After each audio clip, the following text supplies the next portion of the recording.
Estas conversaciones sobre el futuro sostenible de Galicia pues cuentan con un cierre excepcional, porque es un honor contar con la intervención de Mónica Chao, presidenta de WAS, de Women Action Sustainability, a cuya junta directiva, por cierto, pertenezco.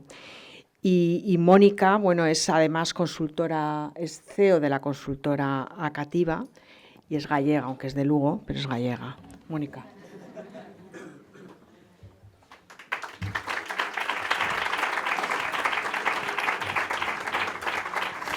Bueno, muchas gracias, querida Charo. Gracias, Pablo, por la invitación y a todo el equipo de 15.000 y bueno, a todas las personalidades que estáis aquí y bueno, pues a todos. No sé si está la presentación.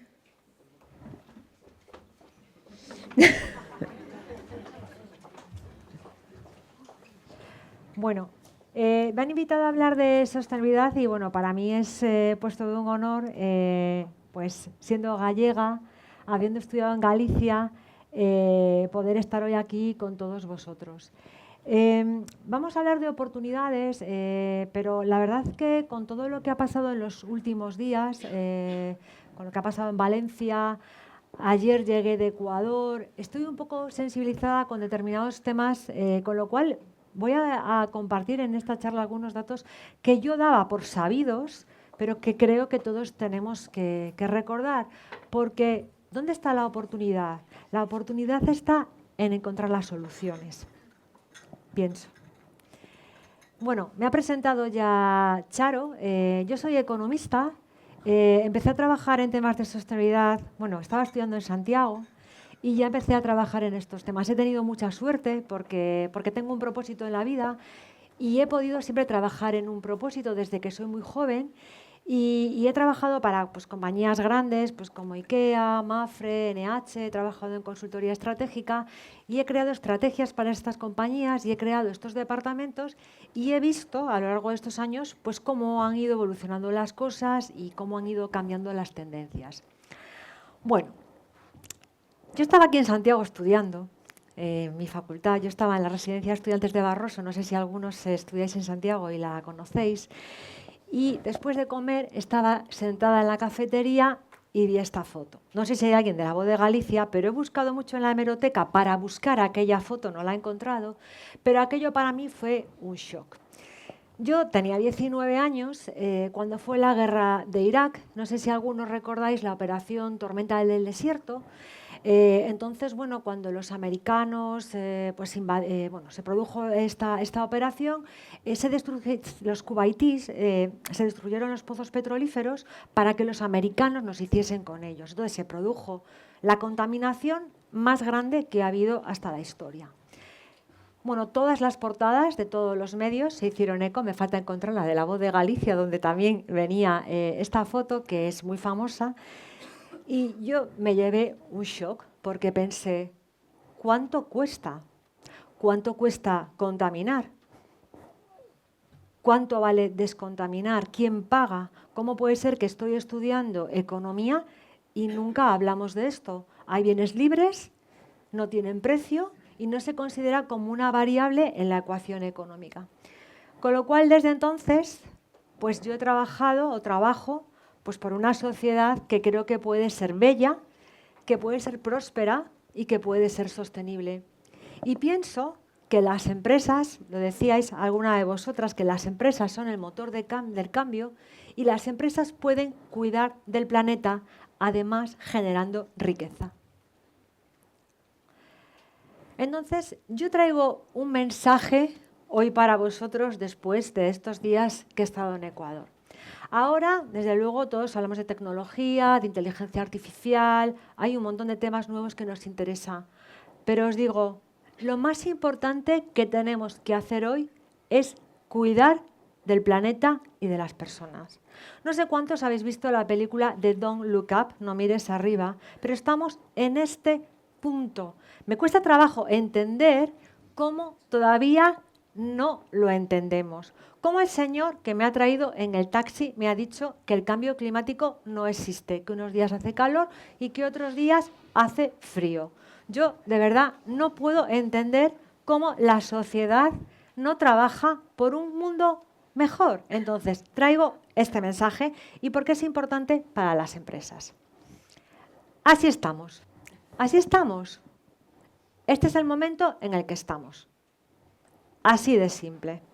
¿Qué puede pasar? No sé si alguno es montañero, cuando estás agarrado a esta roca. Puede pasar esto. Puede pasar algo terrible, ¿no? O bueno, si no sois montañeros, alguna película de estas de montaña, de alpinismo que hayáis visto, puede pasar algo terrible. Ay. Pero también puede pasar esto. Podemos llegar arriba. Estamos en riesgo, pero ¿qué hay que hacer para conseguir superar este riesgo? ¿Dónde estamos? Este momento que tenemos, que estamos ahí en la roca, que a ver si nos caemos o conseguimos subirla. Yo creía que todo el mundo conocía esto. No se mueve el gráfico, pero no sé, ¿no se mueve? No sé por qué no se mueve. Bueno, este gráfico se mueve. Es un gráfico de la NASA que podéis encontrar en la página de la NASA y explica, se van viendo rayitas, cómo desde 1880 varían las temperaturas a lo largo de todo el año. En resumen, este gráfico dice que la temperatura global del planeta ha aumentado 1,2 grados, que no se lo ha inventado nadie. Es un dato científico que apoyan millones de científicos en el mundo. ¿Por qué es importante esto? No significa que hace más calor. No significa esto. Significa, todos, ¿os acordáis cuando en el colegio nos decían, esto es que me acuerdo de esta frase, la vida de la Tierra sobre el planeta es posible gracias al clima que tenemos? ¿Esto no lo habéis estudiado? Porque era una frase, yo por lo menos en mi edad, cuando iba al cole, era una cosa como básica. Es posible por el clima que tenemos. Y en otros planetas no hay vida porque no tenemos este clima. Es que es algo súper sencillo. Yo no sé si todos lo sabemos, pero es que yo creo que los que estamos aquí lo hemos estudiado. Entonces, ¿qué pasa? ¿Qué pasa cuando...? Yo es que lo voy a explicar, vamos, yo es que no soy científica, yo soy economista, yo lo voy a explicar como yo lo entiendo. ¿Qué es lo que pasa? Que esto es un equilibrio, es un sistema, como la propia economía, es un sistema. Entonces, el clima que tenemos funciona por cómo funcionan las corrientes marinas, la temperatura que tiene el agua, cómo se forman las nubes y es un sistema a nivel de todo el planeta. ¿Vale? Cuando esto no funciona, deja de funcionar el sistema. Entonces, ¿qué va a pasar en Galicia? Porque me decía Pablo, oye, háblanos qué va a pasar en Galicia.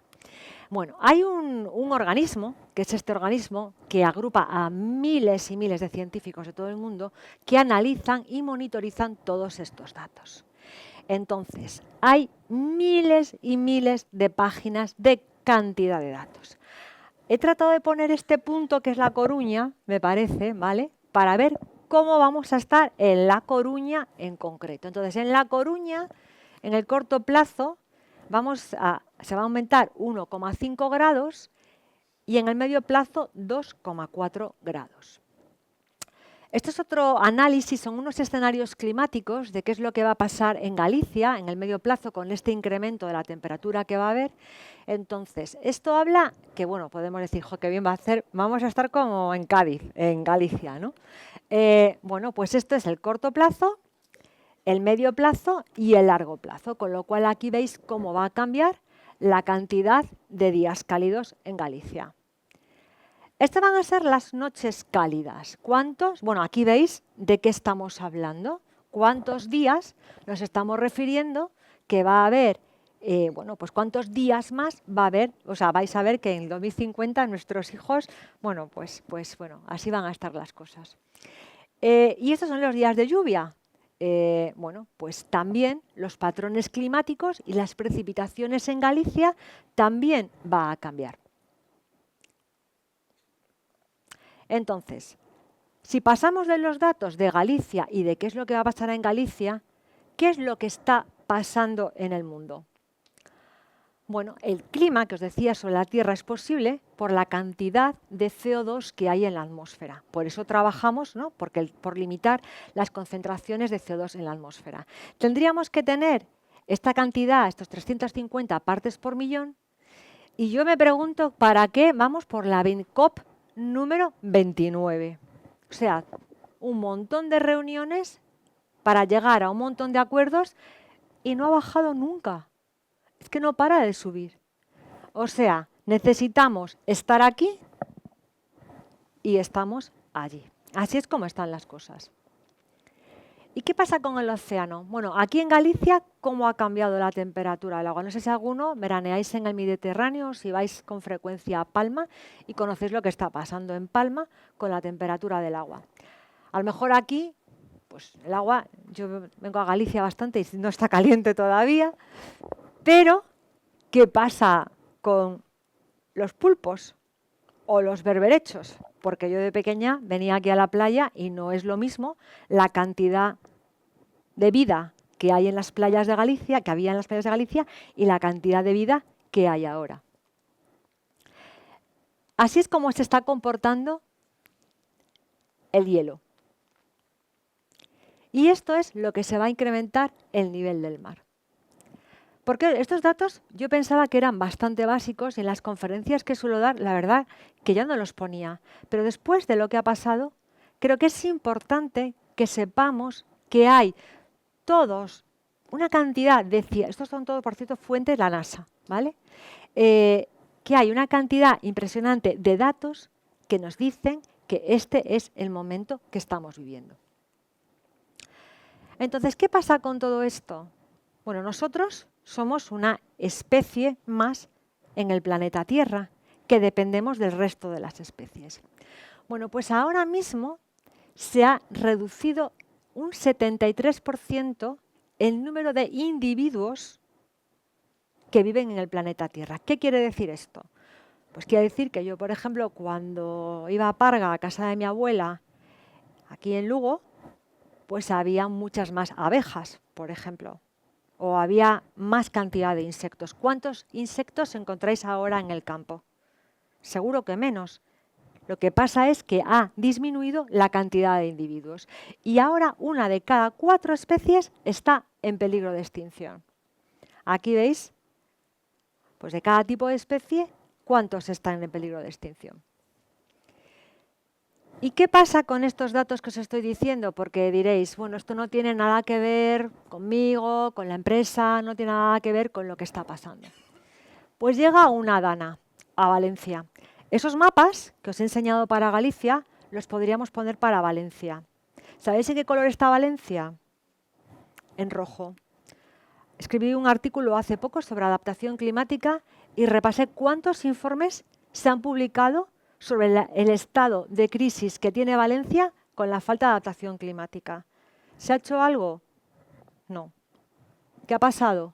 Esto. ¿Qué significa esto? Tenéis empresas, seguramente planificamos riesgos, planes de contingencias. ¿Qué plan de contingencia resuelve esto? ¿Qué plan de contingencia resuelve que no tengamos carreteras, que no tengamos tren, que no tengamos naves industriales? ¿Qué plan de contingencias resuelve esto? Esto es en Valencia. Otras zonas geográficas tienen otros riesgos distintos. Aquí se ha edificado en zonas inundables, en barrancos, donde está previsto catástrofes meteorológicas. ¿Y qué pasa con las personas? ¿Qué pasa con esto? Pues estos son los datos que teníamos. Perdonad que me ponga seria, pero es que estoy muy enfadada con lo que está pasando en el planeta. Porque no podemos decir que no lo sabíamos. Este informe es del año pasado. Es un resumen de miles y miles de hojas que dice cuáles son los riesgos para Europa. ¿Y qué dice? No sé si lo veis bien. Habla de muertes por calor, habla de problemas en la agricultura y subida de precios agrícolas, qué está pasando en la agricultura y qué está pasando con los precios de los alimentos. Habla de escasez de agua y habla de inundaciones y de riesgos por agua. Y en este mapa podéis ir por zonas geográficas y buscar los datos. Luego lo sabemos y tenemos información para valorar qué riesgos tienen nuestras empresas y qué riesgos tienen nuestras ciudades. ¿Y cuáles son los riesgos que tenemos en Galicia? Porque si cogemos todos estos informes y vamos al detalle y analizamos los datos que tenemos para Galicia, ¿qué riesgos tenemos en Galicia? Tenemos un riesgo que tiene que ver con el agua. Se ha comentado en algún momento, alguno de vosotros ha hablado de agua, pues podría ocurrir que haya estrés hídrico que afecte, por ejemplo, a las zonas de viñedos, de Valdeorras, de Ribeira Sacra. Hay riesgos en costas y rías. Yo creo que si no lo vemos, o sea, lo estamos viendo ya. ¿Qué está pasando con las producciones de crustáceos? ¿Qué está pasando con el pulpo? ¿Qué está pasando con la acuicultura? Tenemos un escenario perfecto y maravilloso para la acuicultura, pero ¿qué va a pasar con el incremento de la temperatura? Bueno, seguro no.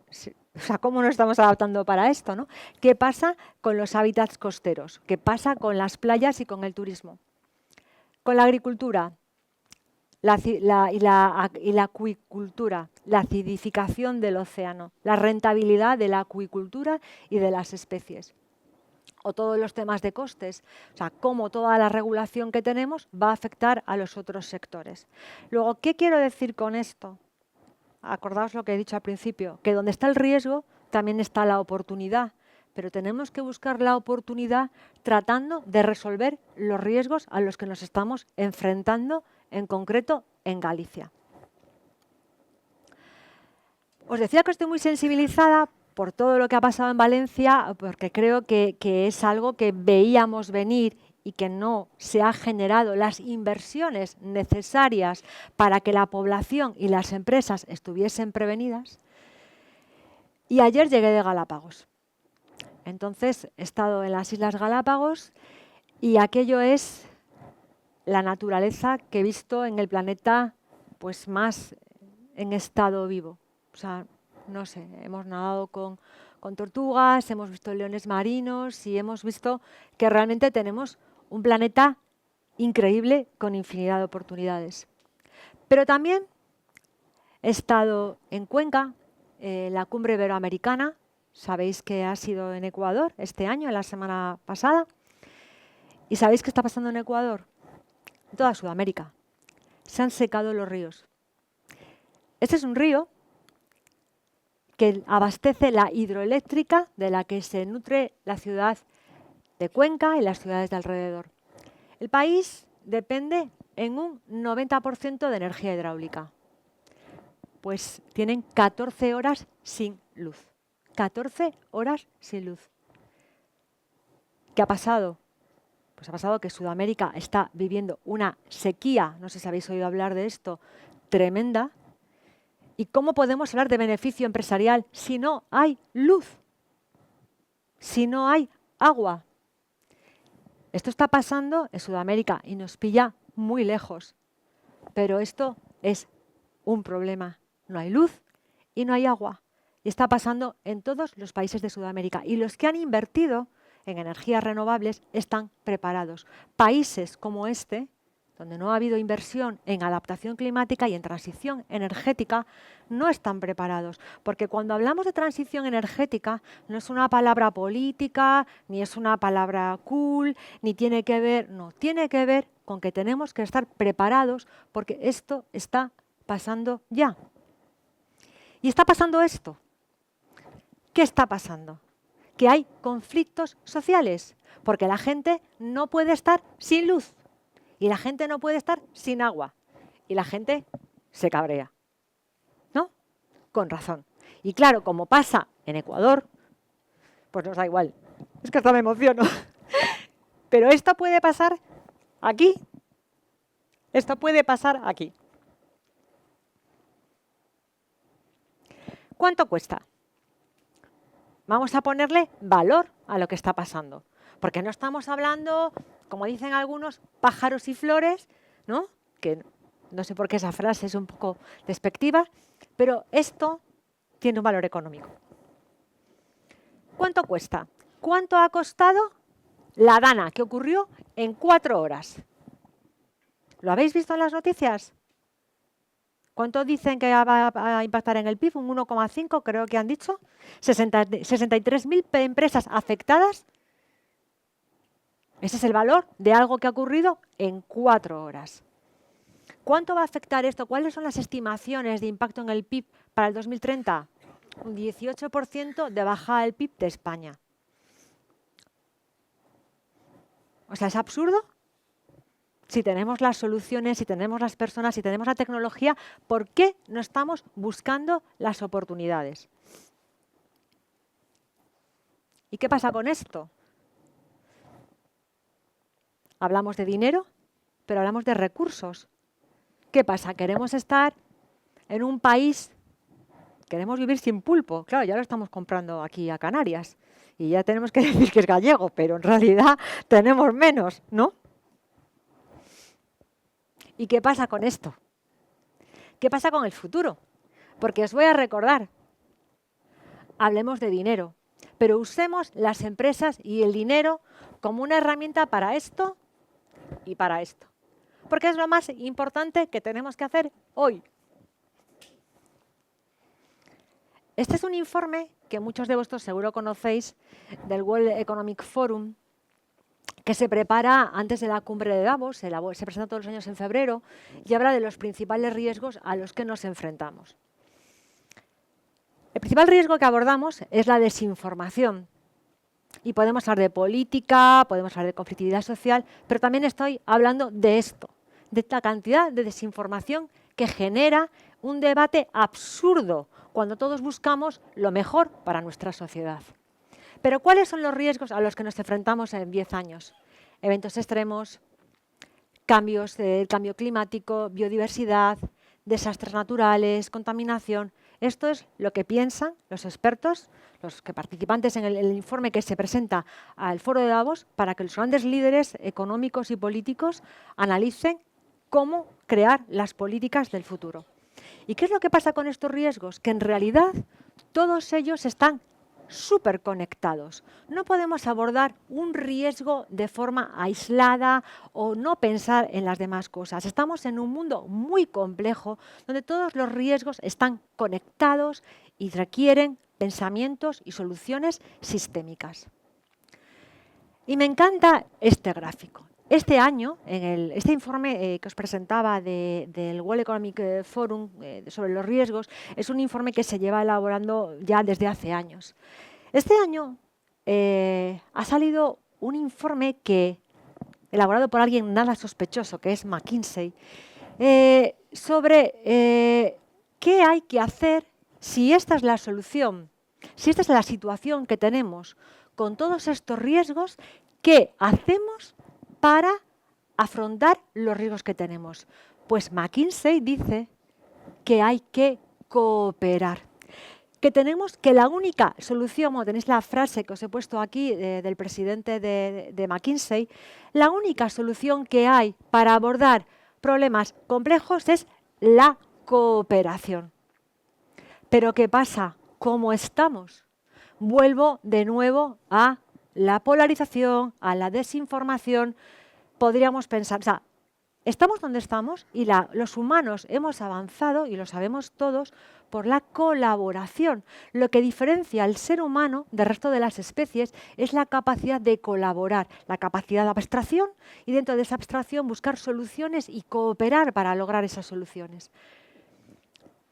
Pues no sé cómo os quedáis, pero ¿cómo puede ser que en el 2022 el nivel de paz y seguridad haya disminuido? ¿Cómo os quedáis? Yo cuando acabé de estudiar en Santiago, como me iba a dedicar a esto de medio ambiente, dije, me voy a tomar un año para viajar y me lo voy a pensar bien, porque igual no es una buena idea. Y muy joven, hace bastante, bueno, no tanto, pero hace algún tiempo, el mundo parecía más seguro. El mundo parecía más seguro. ¿Cómo puede ser que el mundo sea menos seguro hoy?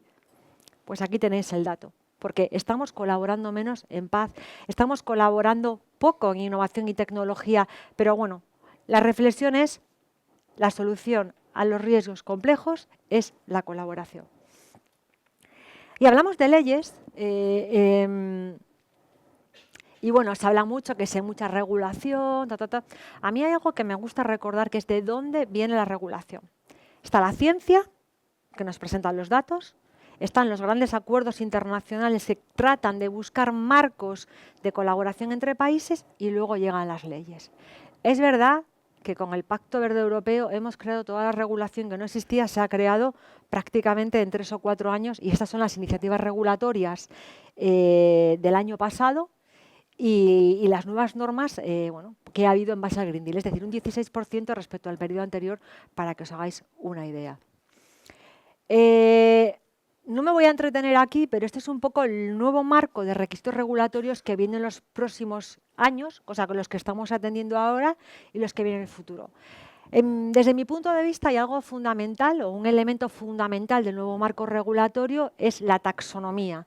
Y cómo la taxonomía clasifica las actividades en actividades sostenibles o no sostenibles, y todo lo que implica de rigurosidad el hablar de sostenibilidad a partir de ahora, con todo lo que tiene que ver con los green claims y con el empowering consumers y todo este tipo de cosas. Y todo tiene que estar basado en datos. No voy a entrar en esto, pero bueno, que sepáis que esto es uno de los elementos que considero fundamentales en lo que os quiero contar hoy.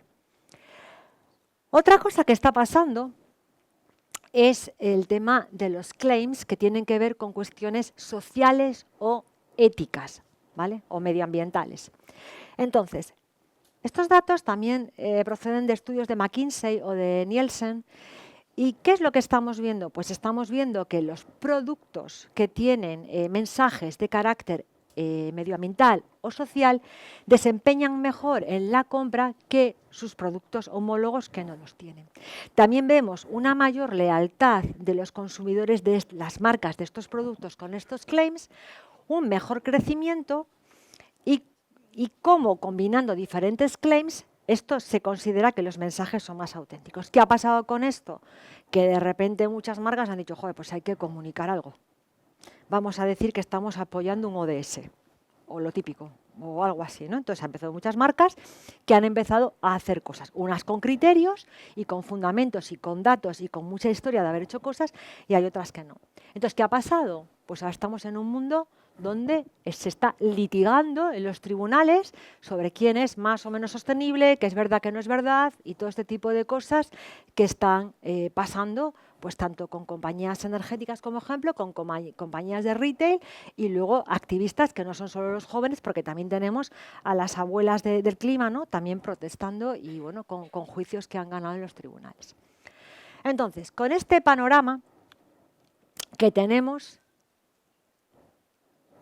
la confianza es uno de los la colaboración es uno de los elementos fundamentales para que una sociedad avance. Pero el otro fundamental es la confianza. Estamos en el sistema capitalista, que es el mejor sistema económico que hemos tenido en toda nuestra historia. Y la base del sistema capitalista es la confianza. Confiamos en que las cosas van a ir bien y podemos invertir, podemos emprender, podemos hacer proyectos. Pues bien, la confianza está bajando. La gente no confía. Las personas piensan que sus familias van a estar peor en los próximos años de lo que van a estar ahora. Y esto no pasa solamente en España. Os he compartido aquí datos de muchos países. Es a nivel global, hay menos confianza en el futuro. Pero entonces, ¿en quién confían las personas? Las personas confían en las empresas. Las personas confían más en las empresas que en las ONGs, que en los gobiernos y en los medios de comunicación. Y esto es un mensaje importante para las empresas, porque tenemos la confianza de la sociedad. Tener la confianza también significa tener la responsabilidad de que se puede y tenemos que hacer cosas. Y también os quiero hablar como líderes de vuestras empresas, líderes de vuestros equipos, líderes de vuestro propio proyecto de vida y del impacto que queréis dejar. Las personas confían en las empresas, pero ¿en quién confían? Las personas confían en la ciencia, parece que confían, pero confían en sus compañeros de trabajo y confían en los CEOs de sus empresas. Luego, en un mundo donde parece que la confianza desciende respecto a otros grupos, pero con mi círculo, con mi empresa, con mis compañeros, confío y pienso que somos nosotros quienes tienen que hacer algo. Revisado este punto, ¿de dónde estamos? ¿Hay oportunidades? Nos preguntamos, ¿hay oportunidades? Sí, hay oportunidades. Cuando hay un riesgo, ¿no? Sabéis todos que la palabra riesgo tiene esa doble vertiente en muchos idiomas, ¿no? Del riesgo y de la oportunidad. ¿Dónde están las oportunidades? Se han comentado muchísimas cosas en las charlas tan interesantes que ha habido antes de mi ponencia, también en la parte de la intervención de las administraciones públicas. Yo he cogido los informes del IPCC del año pasado, donde se habla de riesgos y se habla de oportunidades, y he hecho un análisis de qué es lo que dónde se identifican las oportunidades para Galicia. Y me ha alegrado mucho ver que casi todos los anteriores participantes han hecho referencia a estos sectores, que son las oportunidades que se mencionan en estos informes técnicos.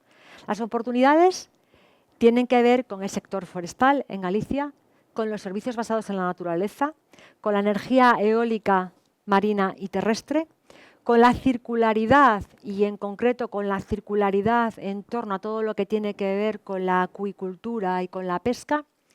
Los cambios en los patrones de turismo, ya no solamente porque el cambio en el clima favorezca más visitas, sino también cómo las personas están viajando de una forma distinta y buscan cosas diferentes. La agricultura, el sector alimentario, la tecnología y todo lo que tiene que ver con acuicultura y con pesca tradicional. Estos son los sectores, digamos, donde se identifican en base a los datos científicos que están las oportunidades. Pero ¿qué otras oportunidades hay? Pensemos en estos sectores, pensamos en lo que viene, cómo podemos utilizar estos sectores y en nuestras empresas para mejorar, ¿no? Un poco para buscar dentro del riesgo, encontrar la solución y el crecimiento económico. Y hay otra oportunidad grande que es la disponibilidad de capital. Hablabais antes, ¿no? De las rondas de financiación, casi, o sea, tirando el dinero a veces, y eso, joder, es que se dan, a veces, ¿no? Se financian proyectos que a veces no buscamos el retorno, ¿no? del impacto que va a tener. Hay mucho capital disponible, hay capital privado, capital buscando proyectos sostenibles. ¿Por qué? Porque al final, si analizamos cualquier diferencial, sabéis que casi todos los principales índices bursátiles tienen su selectivo específico de ESG, pues podéis coger el FTSE4Good o el Dow Jones Sustainability o el Standard & Poor's ESG, y siempre nos encontramos que tienen un mejor desempeño tanto en rentabilidad como en volatilidad y que performan mejor. ¿Qué ocurre? Que al final el inversor no invierte en proyectos sostenibles porque sean sostenibles, invierte porque el desempeño es menor. Pero ¿qué es lo que pasa si vais al fondo? Que los sectores que cumplen los criterios ESG presentan menos riesgos en el medio y en el corto plazo con lo que os contaba antes. ¿Por qué? Porque son sectores o empresas que están gestionando mejor el riesgo. Entonces, ¿qué vamos a hacer?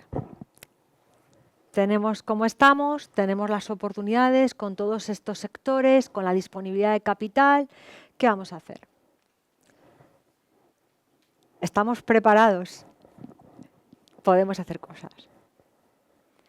El primer punto que yo creo que es importante para las empresas es atender a los requerimientos legales. Y esto que parece un ladrillo, porque hay un montón de normativa que tenemos que cumplir, pero también es una oportunidad. ¿Por qué? Porque tenemos que ver, la taxonomía nos da una hoja de ruta muy interesante, porque al final cuando el inversor selecciona proyectos a invertir o cuánto capital o cuánto está dispuesto a pagar, el precio de determinada inversión, estamos analizando qué actividades son taxonómicas, que cumplen los criterios de taxonomía, son elegibles, qué sectores son elegibles por taxonomía y que no. Sabéis que dentro de taxonomía está la parte de elegibilidad, es decir, que eres un sector que es taxonómico, y contribución, es decir, que no estás causando un daño a otro de los grandes objetivos que hay. Luego yo creo que es un buen primer paso analizar cómo está nuestra compañía respecto a qué es lo que se considera sostenible o no,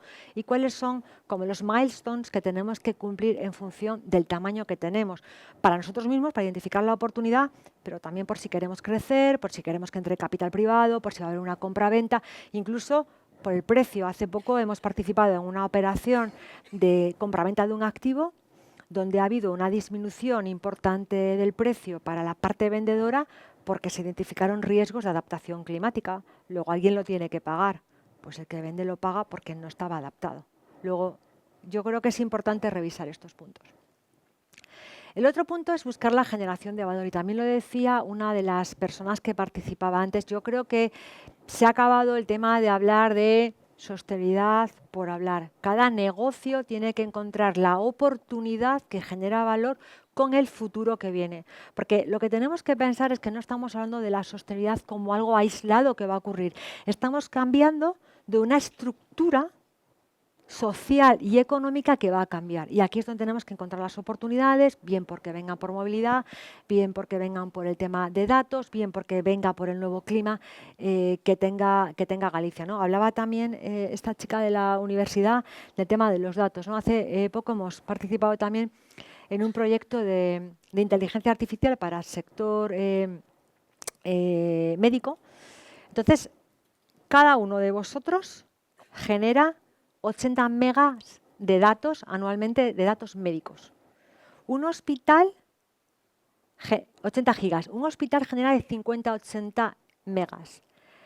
Pues a nivel de España, es que no sé ni pronunciar la unidad esta, alguna de las personas que se entiende, exa no sé cuántos, ¿sabéis? O sea, un volumen de datos impresionante. El consumo energético de esto es lo mismo que el sector de la aviación, ¿no? Para que nos hagamos datos, la idea de cómo están cambiando las cosas y qué tipo de sectores van a necesitar. Porque decía esta chica, oye, que igual el centro de datos se tiene que venir a Galicia. Pues claro que sí, es que está claro que en Castilla no puede estar. O sea, es que está clarísimo, tendrá que estar en el norte. Hay otro punto importante que yo creo que es la inspiración. Yo creo que os he puesto unos cuantos datos, no sé si muchos o pocos, pero os he puesto algunos datos, pero la única forma que tenemos de cambiar es llegar a la emoción de las personas, porque las personas no van a actuar solamente por un dato, las personas van a cambiar o van a hacer las cosas porque quieren hacerlo. Yo creo que como líderes todos vosotros de los proyectos, de vuestras empresas, vuestras áreas, hay una responsabilidad de inspirar para, buscando esta generación de valor, actuar con el cambio y encontrar un propósito y actuar desde el propósito. ¿Y cuáles son mis recomendaciones? Yo creo que hay que tener una hoja de ruta. Yo creo que con la situación que tenemos ahora y dónde están las cosas, con toda la parte de financiación y requerimientos de los bancos, requerimientos de los inversores, toda la parte regulatoria, todos los nuevos riesgos a los que nos enfrentamos, hay que tener una hoja de ruta. Hay que saber qué es lo que vamos a hacer, dónde estamos y qué es importante para nosotros. Hay que buscar el valor. O sea, esto no es un buenismo. Tenemos que identificar los proyectos, las acciones que generan valor económico, bien porque reducen costes, bien porque aumentan las ventas, o bien, que es la otra variable en la ecuación, porque incrementan la reputación o el engagement con los equipos. Buscar la sencillez. Esto alguien lo ha dicho también antes. La verdad es que casi todo lo que yo estoy diciendo ya lo ha dicho alguien. Yo creo que es muy importante, cuando hablamos de sostenibilidad, ser sencillos. De verdad, o sea, es como, bueno, a veces en tecnologías, bueno, yo es como no soy tecnóloga, pero sabes que llamas al informático y te cuenta una cosa que no entiendes absolutamente nada y puedes encender y apagar, ¿sabes? O sea, que bueno, pues con esto de la sostenibilidad pasa igual. O sea, hay que huir de planes enmarañados y complejos. ¿Dónde estamos y qué objetivo concreto nos ponemos? Sencillez, porque en un mundo complejo, difícil y donde tenemos que colaborar, busquemos cosas sencillas y ser claros. Los números, basarnos en los datos, buscar esa sencillez y cómo hablamos con mensajes sencillos y claros tanto a nuestros clientes como a nuestros colaboradores. Y la honestidad. La honestidad es súper importante porque esto es demasiado serio y es muy complejo para que no seamos honestos. Tenemos que ser honestos con la información que damos a los clientes, con la información que damos a los colaboradores y con cómo hablamos de sostenibilidad. Y colaboración. Se ha hablado aquí también, se ha ido la consellera, hablaba de la colaboración público-privada, la colaboración entre organismos privados. Más importante que nunca es la colaboración, colaboraciones internas. A veces hablamos también de empresas, ¿no? Pero incluso a veces nos pasan en empresas grandes que es casi difícil colaborar con el departamento de enfrente, ¿no? Pues estamos en el momento de la colaboración, porque este tipo de problemas son muy complejos y nadie lo puede resolver solo. Internamente, a nivel sectorial, a nivel de grupo, a nivel de competidor, la colaboración en este tipo de proyectos es una variable fundamental. Y hay que buscar divertirse. Quiero decir con esto que cuando hablamos de sostenibilidad tenemos cosas como que son complejas, que son muy serias y a veces no se entienden bien desde la alta dirección. De ahí buscar la sencillez de los proyectos y buscar siempre enfocarlos desde el valor y desde cómo contribuimos al propósito y al engagement y a la diversión de los equipos. No sé en vuestra experiencia si algunos trabajáis en áreas de sostenibilidad, pero generalmente a los colaboradores les encanta sentirse involucrados en este tipo de proyectos y es fácil encontrar aliados para construir objetivos y construir proyectos dentro de estas áreas si lo contamos desde un punto de vista positivo y buscando este engagement. Decía Larry Fink que los próximos 1000 unicornios serán innovadores verdes. A mí, desde luego, no me cabe ninguna duda. Hemos visto a la gente que antes ha contado sus proyectos. Es el camino. El camino del cambio tiene que ver con cómo la innovación está generando esta transformación. Creo que es el momento, en mi opinión, de que la innovación tenga un propósito, no porque lo busca porque tiene un beneficio, pero porque al final es lo que la sociedad necesita. Y las empresas estamos para generar dinero, pero estamos también para transformar la sociedad y estar al servicio. Estamos en un momento que no solamente hace falta acción, hace falta aceleración, porque la transformación necesita ese acelerón fuerte para que realmente esto pueda ocurrir rápido. Y creo que todo esto tenemos la suerte de haber nacido en un momento súper importante para la historia de la humanidad. Estamos en un momento similar probablemente al de la revolución industrial.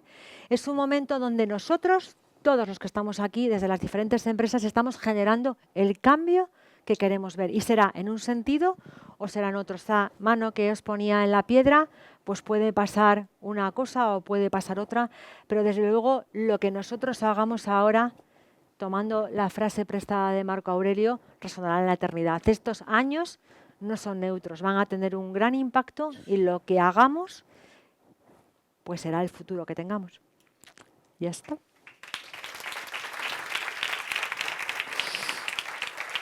Muchas gracias.